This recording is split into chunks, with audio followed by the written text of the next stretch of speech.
Very slow ಆಗುತ್ತೆ system ಅಲ್ಲಿ. ನಾವು ರ್ಯಾಮ್ ಅನ್ನ ಜಾಸ್ತಿ ಆದಷ್ಟು ನಿಮ್ ಸ್ಪೀಡ್ ಜಾಸ್ತಿ ಆಗುತ್ತೆ ಸಿಸ್ಟಮ್ ಸ್ಪೀಡ್.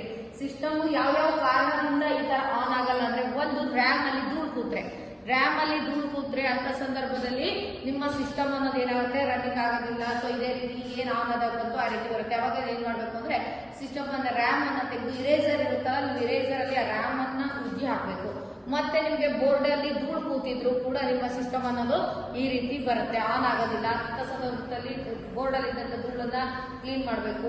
ಸೊ ನೆಕ್ಸ್ಟ್ ನಿಮ್ಗೆ ಸ್ಟೋರೇಜ್ ಜಾಸ್ತಿ ಆದ್ರೆ, ಹೆವಿ ಸ್ಟೋರೇಜ್ ಇದ್ರೂ ಕೂಡ ನಿಮ್ಮ ಸಿಸ್ಟಮ್ ಸ್ಲೋ ಆಗುತ್ತೆ. ಸ್ಟೋರೇಜ್ ಜಾಸ್ತಿ ಇದ್ರೆ, ಯಾಕೆಂದ್ರೆ ಒಂದು ಇಂಟರ್ನೆಟ್ ಅನ್ನ ಯೂಸ್ ಮಾಡುವಾಗ ಅನ್ವಾಂಟೆಡ್ ಫೈಲ್ಸ್ ಗಳು ಕೂಡ ಬರುತ್ತೆ. ನಾವು ಡೌನ್ಲೋಡಿಗೆ ಹೋಗ್ತೀವಿ, ಡೌನ್ಲೋಡ್ ಮಾಡುವಂತ ಸಂದರ್ಭದಲ್ಲಿ ಅನ್ವಾಂಟೆಡ್ ಫೈಲ್ಸ್ ಕೂಡ ಡೌನ್ಲೋಡ್ ಆಗುತ್ತೆ.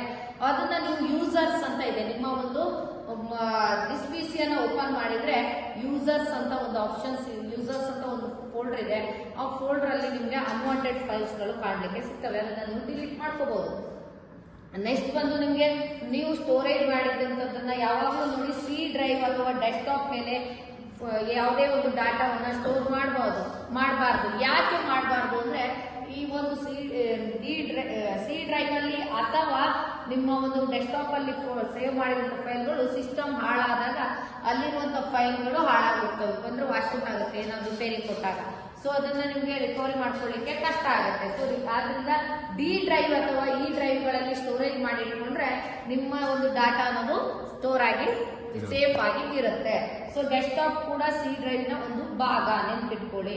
ಸೊ ನೆಕ್ಸ್ಟ್ ನಾವು ಯಾವಾಗ ಸಿಸ್ಟಮ್ ಯಾವ ಒಂದು ಕಾನ್ಫಿಗರೇಷನ್ ನಲ್ಲಿ ಇದೆ ಅಂತ ತಿಳ್ಕೊಳ್ಳಿಕ್ಕೆ ನಾವ್ ಏನ್ ಮಾಡ್ತೀವಿ ಅಂದ್ರೆ, ಡೆಸ್ಕ್ಟಾಪ್ ಮೇಲೆ ದಿಸ್ ಪಿ ಸಿ ಅಥವಾ ಮೈ ಕಂಪ್ಯೂಟರ್ ಐಕಾನ್ ಅಂತ ಇರುತ್ತೆ.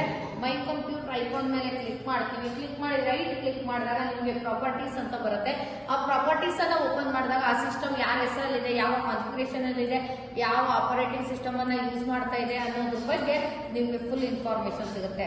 ಸೊ ನೀವು ಮತ್ತೆ ಹಾರ್ಡ್ ಡಿಸ್ಕ್ ಅನ್ನ ಯೂಸ್ ಮಾಡ್ತೀರಿ. ಹಾರ್ಡ್ ಡಿಸ್ಕ್ ಅನ್ನ ಯಾಕೆ ಯೂಸ್ ಮಾಡ್ತೀರಿ ಅಂದ್ರೆ, ನಿಮ್ಮ ಒಂದು ಫೈಲ್ಸ್ ಗಳನ್ನ ಸ್ಟೋರ್ ಮಾಡ್ಲಿಕ್ಕೆ ಯೂಸ್ ಮಾಡೋದು. ಇದು ಸ್ಪೀಡ್ ಆಗಿರುತ್ತೆ ಯೂಸ್ ಮಾಡುವಂತದ್ದು ರ್ಯಾಮ್.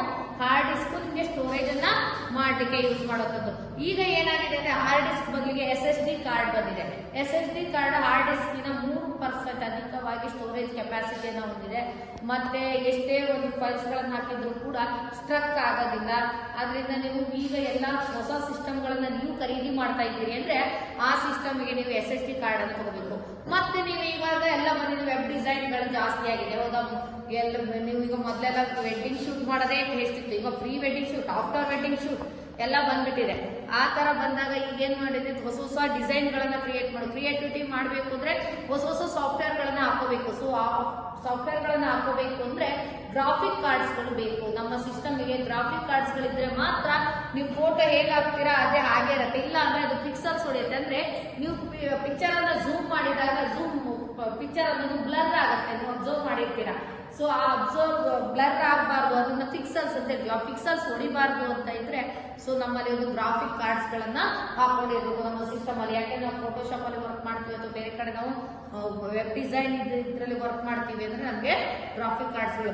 ಒಂದು ಸಿಸ್ಟಮ್ ಅಂತ ಬಂದಾಗ ಮೊದಲೆಲ್ಲ ಹೇಗಿತ್ತು ಅಂದ್ರೆ, ಒಂದು ಸಿಸ್ಟಮ್ ಅಲ್ಲಿ CPU ಅಲ್ಲಿ ಹಾರ್ಡ್ ಡಿಸ್ಕ್ ಇದ್ರೆ ಸಾಕು, SMPS ಇದ್ರೆ ಸಾಕು, ಹಾಗೆ DVD ಡ್ರೈವ್ ಗಳಿದ್ರೆ ಸಾಕು ಅಂತ ಇತ್ತು. ಬಟ್ ಇವಾಗ ಹಾಗಲ್ಲ, SSD ಕಾರ್ಡ್ ಗಳು ಬಂದಿದೆ, ರ್ಯಾಮಿನ ಹೈಸ್ಪೀಡ್ ರ್ಯಾಮ್ ಗಳು ಜಾಸ್ತಿ ಆಗ್ತಾ ಹೋಗ್ತಿದೆ. ನೆಕ್ಸ್ಟ್ ಬಂದು ನಿಮ್ಗೆ ಈಗ ನೀವು SMPS ಅನ್ನ ಯೂಸ್ ಮಾಡ್ತೀರಾ, ಅದೇ ರೀತಿ ನೋಡಿ ಈಗ ಹೊಸ ಸಿಸ್ಟಮ್ ಆಲ್ ಇನ್ ಒನ್ ಬಂದಿದೆ. ಎಲ್ಲವೂ ಕೂಡ ಒಂದ್ರಲ್ಲೇ ಇರುತ್ತೆ. ಸೊ ನೀವು ಕೆಳಗಡೆ ಒಂದು ಸಿಸ್ಟಮ್ ಅನ್ನ ಆಫೀಸಲ್ಲಿ ನೋಡಿದೀರಾ, ಅದು ಆಲ್ ಇನ್ ಒನ್ ಸಿಸ್ಟಮ್. ಯಾರು ಪ್ರೊಸೆಸರ್ ಯೂಸ್ ಮಾಡ್ತಿರುವಂತ ಸಿಸ್ಟಮ್. CPU ಇಲ್ಲ, ಅದಕ್ಕೆ ಬೇರೆ ಏನು ಹೊಸದಾಗಿಲ್ಲ, ಎಲ್ಲವೂ ಒಂದ್ರಲ್ಲೇ ಇರುತ್ತೆ. ಸೊ ಅಂತ ಸಿಸ್ಟಮ್ ಗಳನ್ನ ನೀವು ಆಫೀಸಲ್ಲಿ ವರ್ಕ್ ಮಾಡುವಾಗ ಯೂಸ್ ಮಾಡುದು. ಮತ್ತೆ ಹಾಳಾದ್ರೆ ನೆನಪಿಡಿ, ಹಾಳಾದ್ರೂ ಕೂಡ ನಿಮ್ಗೆ ಮತ್ತೊಂದಕ್ಕೆ ಕನೆಕ್ಟ್ ಮಾಡ್ಕೊಂಡು ಮಾನಿಟರ್ ಅನ್ನ ಯೂಸ್ ಮಾಡ್ತೀನಿ ಅಂದ್ರೆ ಯೂಸ್ ಮಾಡಕ್ ಆಗಲ್ಲ. ಅದೇ ಈಗ ಸಪರೇಟ್ ಇರೋದು ತಗೊಂಡ್ರೆ ಆ CPU ಅಲ್ಲ ಅಂದ್ರೆ ಇನ್ನೊಂದು